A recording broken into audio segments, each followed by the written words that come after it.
left hand fist. Courtesy. Hold on. Okay. All right, welcome to the seminar. All right, today we're dealing with the strategy of dealing with aggression and physical violence in the street environment. Okay. There's a lot of misconception of how and what is appropriate and how you should deal with this type of encounter. And I'm pretty sure most people have experienced some type of aggression and violence in their lives on the street.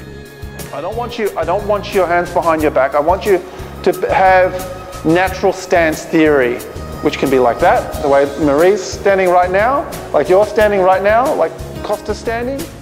Stop for a second, part the waters. I feel like Moses. Okay. All right. When you're feeling really threatened, I want you to put your lance out. Just make a fence. Again, say, hey, just put your hands up, like say, don't come near me, sort of thing. Again, it's a natural stance theory. We're not, jumping into, what you did. It's like, because that can escalate a situation which might not have gone there. If I'm working with Chun, if I move it like this, that's just half side step. If he moved back, I might be half step forward.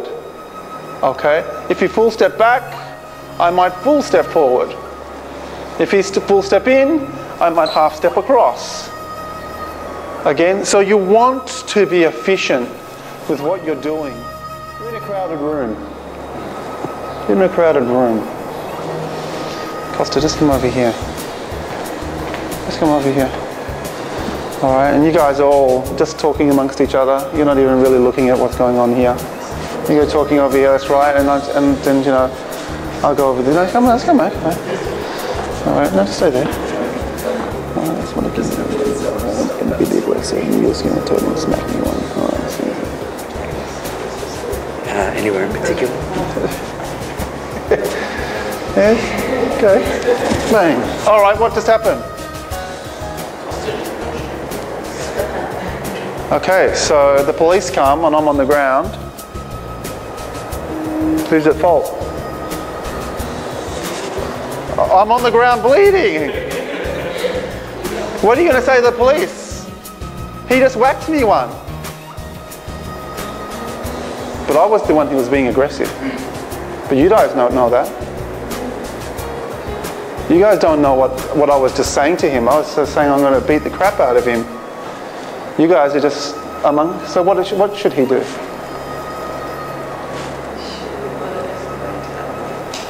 Draw attention to the situation. When you guys are kicking, I'm not seeing something.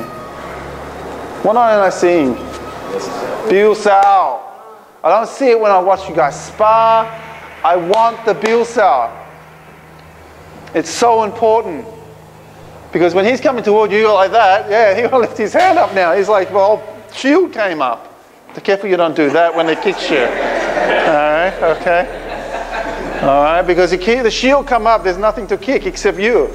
All right, okay, move around. But put those bill cells forward towards the face. That's your fence, that's your lan.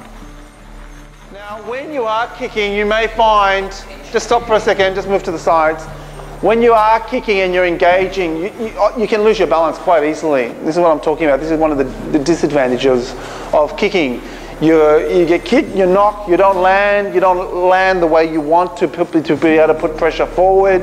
So after your kick, all right, I want you to think about how you're re-establishing good balance, getting back in your stance and being proactive with your strategy and your footwork and moving your structure, okay? So again, getting the kick and the timing is really important, but recovering from the kick, not leaving your leg out there for too long, getting your foot down the way you want to, okay? Be it kicking and putting it down and adjusting, or kicking and coming forward, or whatever it is, you're in charge. Again, you're dictating what you're trying to achieve rather than having the boom and then losing your balance and then re-establishing yourself, okay? All right, come on, just grab your partners. Because I want you, because everything's very one-dimensional at the moment, so I want you to, when you're holding the shield, okay, maybe you change the position. but the person's going to attack. Maybe change the position of the person to attack. Change the position of the person to attack. Keep moving what you're doing, all right? Change the position that the person's doing. So again, you don't have to be kicking here every single time. Just come over, Champa. You don't need to be kicking a target like this every single time. It can be here, it can be here, it can be down here. Okay? It can be like this here, it can be like this here. All right, so give yourself a few more options. If I'm like this, he can do all sorts of different types of kicks. Yeah. And if that comes, you put the bill cell out. Put the bill cell out. Yeah. Engage yourself with the bill cell. Because if I get like this, he doesn't want to let me get this up against the side of him. That's not good. Put your bill cell out. Let's stop the person bridging your defense. It's not just about self-defense. It's about how you can be offensive as well. You need to offense. To win is often to attack. Okay. And even though you might not have started the situation, you may be the one who's under attack. You may have to attack them to stop that situation. So we've looked at range and we've looked at balance. Don't get me wrong, it's not an order. Well, obviously you have to start at the non-contact stage, but all these subject matter that we're talking about all interrelate to each other. Because now we're looking at openings, okay? And openings are where your opponent's openings are, analysing. Look, it doesn't matter how a person puts their hands, there's always going to be something that's exposed. I do this, yeah, and I put the other hand forward, and I do this, that's a basic reaction that occurs, okay? So if I do that, it's same reaction, I do same reaction. So you can create openings by creating movement.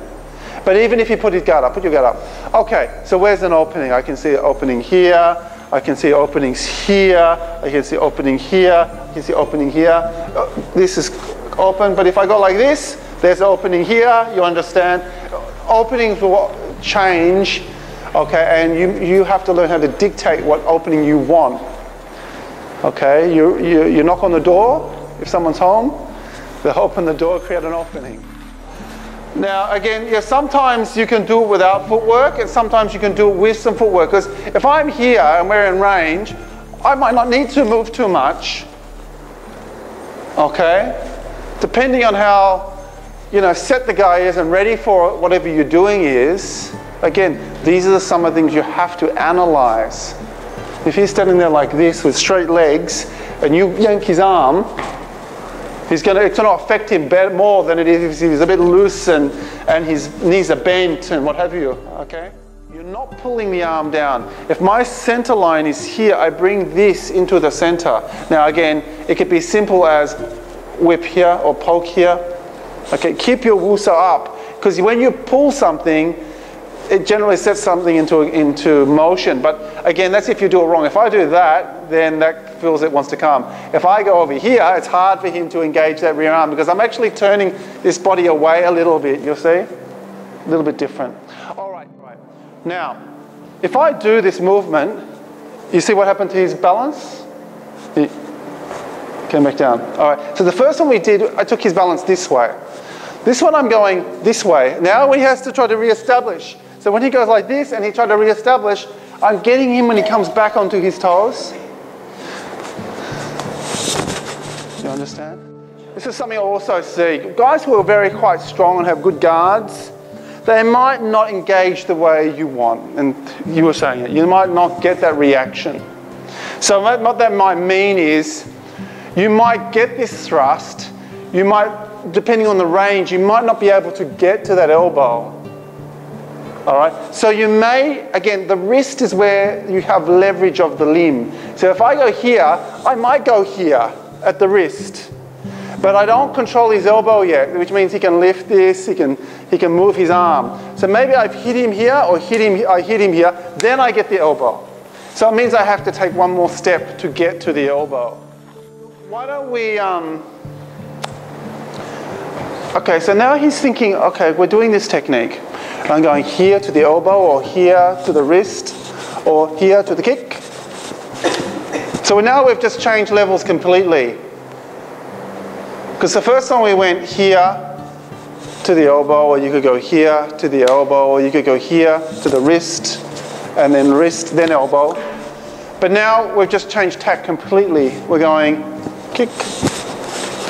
He's thinking about me maybe getting to that side, me trying to go around there. I'm not. Now I'm just going crack. Then I get to here. Because when you kick that, you're going, oh, everything's going to drop down. So you drop down, you cover that line, you can get the elbow now. Guys, if the groin is not available, you don't have to kick the groin. Boom. All right, you can just kick the shin bone. All right, you can just find an opening, okay, and make use of it. Okay. Look, when I did this one at the beginning, come here, come closer. I went 1, here, 2, yeah. See, 1, 2, 1, 2, 3, yeah, or 1, 2. If he goes back, 1, 2, same thing, still 1, 2. I like to give you, because everyone here is doing different things at different levels. And as I said, we're laying down pathways, we're laying down track, foundation that gives us information that we can improve technique, but we also want to underlay that technique with the strategy of the system. And we all know, move to the blind side, focus the elbow. We all know that, but just to reel it off. But to apply it is to do. We can go here, we can go here, we can go here, we can go here, we can go here, kick, we can go here. You can step back, I can kick here, and I go through here now. But then I go here and he turns, maybe I get that reaction now, and I go here. Maybe I work, so I've done one technique, I finish up on the elbow, and I go 1, 2, 3, and then he turns, and then you can start working maybe 2 techniques. But now you're underlying that technique with acknowledgement of blindside theory, you understand? You're not just, people go like a machine, they go, okay, we're doing a technique, okay, click, Wing Chun machine, okay, and they go click, boom, boom, they look really, really good, and they go click, all right, turn off. And they start again, all right, click, turn it on again, and then they do their technique. So this on and off, switches going on and off constantly, which means your mentality is changing. What we really should be doing is not giving up that mentality, not turning off and on, because in combat you can't turn off and on. You've got to switch on, you've got to stay on until the situation is dealt with, and then when you know you can fine, you move away and you go click. And even when you turn it off, in a real situation, it doesn't go off. You're still like, oh, you know, boom, boom, boom, boom. You know, you can't just turn it off in a real situation because your adrenaline's pumping and you're in shock and you've been hit and you've been injured or whatever it is. In class, yeah, click off. Turn over. How's the movie the other night? Really good. Yeah, okay. Click back on. You know, you can't do that. Okay. So it's just a small thing, but it's a big thing because you know you can boom here, and then you keep your pressure on him. Boom. And he's always, you know, and then you're thinking, yeah, I'm not giving him an inch. I'm not giving him an inch. He want to get away, and then he has to be smarter. Yeah, push off and give you a bit more. He has to, you know, because I can be on the elbow, he's following up here, and I push and I go away now, and he has to, and I'm not going to make it that easy for him to just sit on my elbow. I might give a little push, yeah, and then, all right. So he's, even though I'm not being really dynamic and aggressive to try to get him away from me, I'm giving him a little bit more, giving him a little bump before I move. But now he's building his understanding, and again, he's improving those connections between the kick and the pressure and getting to the elbow, okay? Like it's again, everyone has to start somewhere. Everyone's going to get different skills and learn different skill set from doing a seminar like this. The Chempos who's been with me and Yiling who've been with me for, I don't know, close to 10 years. Some of you have been 1 year, some of you have been 6 months. So you're all going to get different things, and you're going to take away different skills and different benefits from the seminar. But it doesn't mean you can't all take something away. You'll retain some things, you won't retain others. Okay? It's just a matter of doing. It takes time to see the skill that you acquire over. It's Kung Fu. What does it mean? A skill attained through time and effort. That's what it is. You have to work hard. Okay. So keep going with this, please.